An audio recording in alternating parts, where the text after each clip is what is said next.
Hello again, everybody. Bryan Casella here with Century 21 in Southern California. Making another quick video, basically to follow up what I did previously in my other video of introducing myself and kind of giving everybody my story in real estate. Now, I wanted to make this specific video about door knocking, which is one of the things I'm known for, especially in my office. Anybody that follows me on social media will see me post pictures every day of me getting out there and saying, I'm out here, I'm hitting doors, I'm not stopping no matter what, rain, sun, doesn't matter.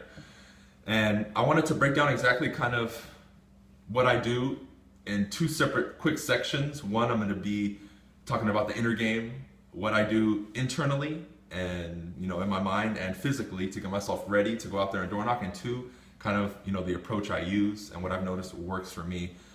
So I'm going to get right to the point, the inner game.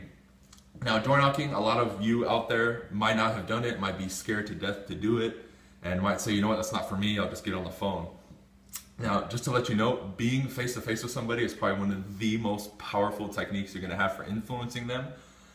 Not only just to, do business with you, but two, it's just to get known. The big thing, especially I noticed in real estate, is just, being the man, being branded, having people know who you are, being the go-to guy. So when someone sees your picture, here's your name and say, boom, real estate. And that's ultimately what you want in your market and anywhere else. Because you're not going to be able to reach anybody at any given time. So for someone maybe you reached a year ago, if your name is branded in their head, guess who they're going to think about when they want to sell their home? Someone calls them and says, hey, I want to sell, do you know anybody? Or they're thinking about buying another property or whatever it might be. If they're thinking real estate, your name's going to go right into their head. Top of mind awareness, that's what it's called. And that's ultimately what you want to create. So, internally, you need to get over it. I can't put it any other way. You need to go out there and talk to people. If you're a phone prospector and you're great at it, good for you. But if you can door knock, and believe me, I don't care what kind of producer you are, you can always get out there for at least 45 minutes, an hour, 2 hours and go door knock. Anybody can do it. I don't care what level you're on. And it's going to be the best thing for you. You're meeting the neighbors, you're getting to know people. There's always the one neighborhood watch guy there that's going to tell you, oh, hey, this guy wants to sell, or, Joe Schmo over there was telling me he wants to move in a year. And you're always going to have one person in certain tracts of homes that's going to give you that kind of information. And those are the best people to align yourself with. I can't tell you how many people in my database I have already that are those people and that actually call me even every couple weeks and say, hey Bryan, what's his name just mentioned to me he might be thinking about moving in 6 months, just giving you a heads up. Isn't that what you guys want? I mean, I love when they call me like that, and I feel grateful that they think of me, but it's due to me positioning myself to them as saying, hey, that's my guy, that's my realtor. So you need to get out there. Mentally, you need to accept the fact that you're going to have to go out there and just meet people. Rejection is part of it. I've gotten spit on, believe it or not. I've had people slam the door in my face. I've had people tell me, get the F off my property. You know what that word is. I've seen it all already in a short amount of time. So believe me, negativity is out there. You need to learn how to tune that out. And like I said in my previous video, fill your head with positive things. Know why you're out there and keep your goal in sight. Because if you have your goal in front of you, whether it's on a card or you're looking on your phone, those little things aren't going to matter because your goal's up here and all the negative stuff is just a stream flowing under the bridge, and your goal's going to be right here, strong. And you just need to stay focused on that. Now, as far as attire, I'm always in a suit. I have my name badge, which I'm holding right here. I always put that on. It's really hot here, so I'll normally ditch the jacket and just go with a shirt, tie, name badge, slacks. I'll wear comfortable shoes, obviously, because usually when I door knock, I go for at least 2 or 3 hours before I stop. So you definitely want to wear comfortable shoes.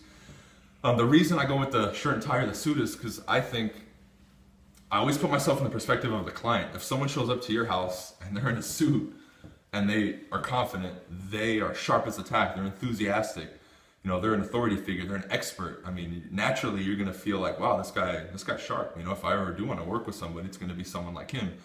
Because like we all know, first impressions last. Your first impression a lot of the times will either make or break the deal for you. So you need to make sure that your first impression is strong, bold, confident, and for them to at least say whether they work with you or not, or you get rejected, whatever, they'll at least walk away and say, you know what, I might not have liked him, or I don't want to sell, but wow, he was sharp, he was good, he was on point. That's what you want to portray when you're talking to people, and that's something I pride myself on right now is when I show up to your door, whether you like me or not, you're gonna say, this kid is sharp, he knows what he's doing, he knows what he's talking about. If I ever had to sell or knew anybody that did, he would get it done. And that's what I want to give off to people, because I know I can do it, and you need to believe that on the inside. So anyways, always go in a suit. I try to wear off colors because I noticed a lot of the religious people, or Mormons for example, will go with a white shirt, black tie. And I have nothing against them. I just don't want to be confused for them, because I know some people automatically will see the white shirt and black tie and say, whoa, no, not for me. And they won't even look at you. So I always try to go with the pink shirt, something colored off, like this tie is a little bit different. Just to get somebody to, if they look and look away, to look twice. If I can capture them for that split second, I know I at least have a chance to get my foot in the door, which is all you want. If you're confident in yourself and your abilities, all you need is that window of opportunity to take advantage of it. So I already broke down, basically what it takes in your mind and physically as far as attire and everything and presenting yourself. Now I'm going to get in quickly to the techniques. See, this video is already 6 minutes. I don't want to have it run on too long. Basically, I started with just listed, just sold scripts that I would use when I would do certain neighborhoods. I work with Century 21. So I would try to, find listings, whether my company, my specific office sold it or another one, I would use it and say, hey, we just listed, we just sold. But what I've noticed that works well, especially for me, is I use a tweak of that, which is a hot market script. Usually I'll pick a listing that either I just sold or somebody in my company just sold in an area. And when I approach the door, I'll say, hello, my name is Bryan, I work with Century 21. The reason I'm stopping by today is to let you know that X amount of homes have sold in the last 30 days. And did you know that 15 of them actually sold at or above their asking price, or something like that? Or 15 homes sold in the last 30 days, in 30 days or less. Did you know that? Just something to bring value to people, because like Kevin Ward said, who is actually my coach in real estate, bringing value is going to separate you from the competition. Now, that comes off also a little less pushy, instead of just knocking on the door and saying, hey, my name is Bryan with Century 21, you want to sell your house? You can kind of feel the difference there. So using that approach will at least get people to say, oh wow, I didn't know that, and it'll kind of bring the guard down, which is ultimately what you want, so you can have a genuine conversation with somebody. Because I can tell right away if I'm talking to someone and it just happens to be that person I couldn't really connect with. When they're giving me answers, I know right away they're not genuine, and you don't want that. You want people to, whether they want to work with you or not, or they have a need for your service or not, to at least be genuine with you. Because the worst feeling you can have is walking away from someone, an opportunity, a prospect, knowing that they want to do business, but you could not get their business because you couldn't, like they say, close them. And you walk away knowing the next person that talks to them, if they're sharp, they're going to get them, and you're going to lose out. And that's one of the worst feelings to have. It's happened to me, especially right when I started. I'm getting away from that. I'm polishing my approach and my skill, and it's helping me. So you definitely want to pick whatever script you're going to use. That's my personal favorite for going door to door. That's really going to lower the resistance the most and help you at least have a genuine conversation with them. Besides that, I try to always target for sale by owners and expireds, especially at the door. As far as scripts for that, I use a combination kind of Mike Ferry and Kevin Ward scripts. I kind of tweak them my own way. I try to add my own kind of words and language patterns in there, but that would be a whole another topic to talk about. I don't want to get too into that. But as far as body language, it really depends. If I approach a man, I knock the door, and as always, I always step back. I'm a pretty big guy. I'm about 6'2", maybe 6'3", so I'm big. I'll knock and I'll walk at least 6 to 7 feet back, depending on who I see at the door. If I see maybe an elderly woman, I'll step back maybe a little bit further. Again, I always have my name badge on. Sometimes I'll even pull out a business card to really show that I am part of Century 21.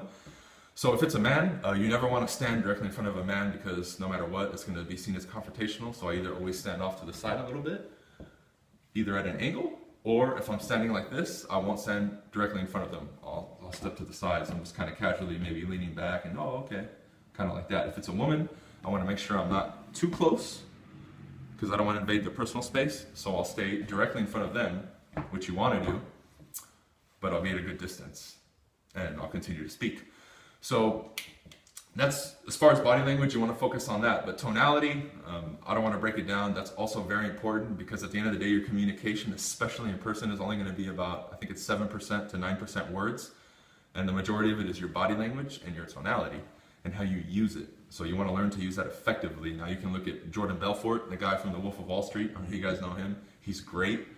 You can also study a bunch of real estate videos, especially Kevin Ward. Big shout out to him. His videos are great, and he's a master at this kind of thing, especially tonality, NLP, and that kind of thing, and really breaking through people's resistance and hitting them on a subconscious level, which is really what you want to hit. So you can have that, great communication with people and really have that power to influence them and persuade them when they need to be influenced or persuaded correctly, not negatively. You don't want to do that. You don't want to force people to do things that they shouldn't be doing. That's unethical. I don't say you should do that, not at all. But I think you should harness the ability to be able to influence people and persuade in order to better help your clients and yourself. Because at the end of the day, if you don't have that ability, like I said earlier, you're not going to be able to really get enough business or do the amount of transactions that you really want to do as an agent. So this video ran on a little bit too long, but hopefully those two things can help you guys. Like I said, ask me any questions, comments, shoot me an email. I'll start putting my information at the bottom. That way you guys have more access to me, but I've already been getting a lot of love on Facebook and that kind of thing, so it's great. A big shout out to everyone else that I'm in contact with, people in my office, and all the coaches and people that have helped me get to this point and really feel this good and strong and confident about myself. So I'll see you guys soon on the next video, and I look forward to seeing what you have to say. Talk to you soon. Bye.